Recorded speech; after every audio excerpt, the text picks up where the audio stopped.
मराठी माणसाचा मोर्चा आणि आंदोलन हे भव्य दिव्य असेल, कारण आम्ही मराठी लढवय्या आहोत।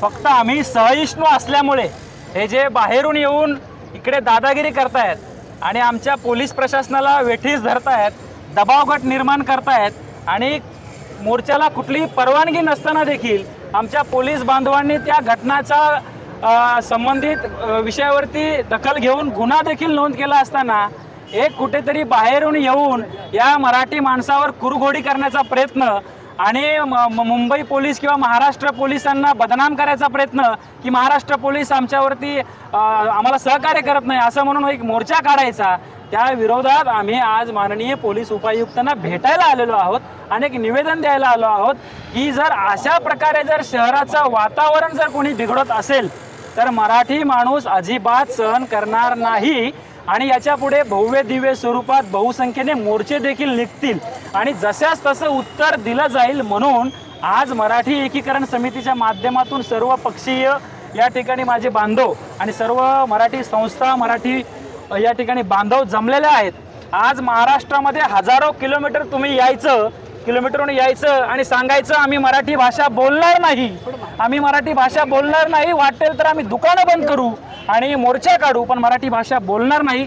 ही दादागिरी मराठी माणूस सहन करणार नाही आणि मराठी माणूस हा राजकीय पक्षात गुरफटलेला नाही आहे हे मी तुम्हाला पुन्हा सांगू इच्छितो।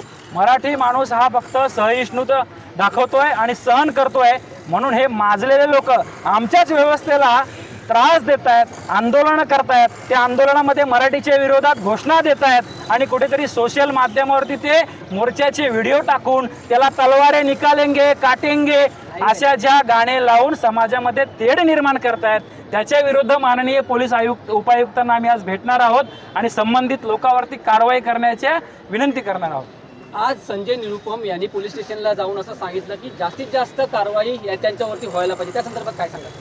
अहो मला सांगा, या मीरा भाईंदर शहरामध्ये माझ्या पोलीस बांधवावरती चाकू खोपसले हो या परप्रांतीयांनी। माझे पोलीस बांधव त्या परप्रांतीला धरायला गेले, त्याच्यावरती उकळतं तेल फेकलं। एवढ्या मोठ्या या मीरा भाईंदर शहरामध्ये घटना घडल्यात, 3-4 वर्षाच्या मुलीवरती बलात्कार झालेत। या एवढ्या मोठ्या घटना असताना एक कुठला तरी व्यापारी आहे तो मराठी माणसाचा आणि मराठी भाषेचा अपमान करतोय, त्याच्या 2 कानफाडात मारल्या। आज एवढ्या मारामाऱ्या होतात, रक्त निघतं, एवढ्या मारामाऱ्या आम्ही पोलिसांशी नेहमी संबंध ठेवतो, आम्हाला माहिती आहे कुठल्या गोष्टीवर गुन्हे नोंद झाले पाहिजे। 2 काना खाली मारल्यावर फक्त NC नोंद होते। उगीच तुम्ही तरी काहीतरी दबाव आणायचा आणि आमची ताकद दाखवायचा प्रयत्न या ठिकाणी करायचा नाही असं मराठी एकीकरण समिती सांगते।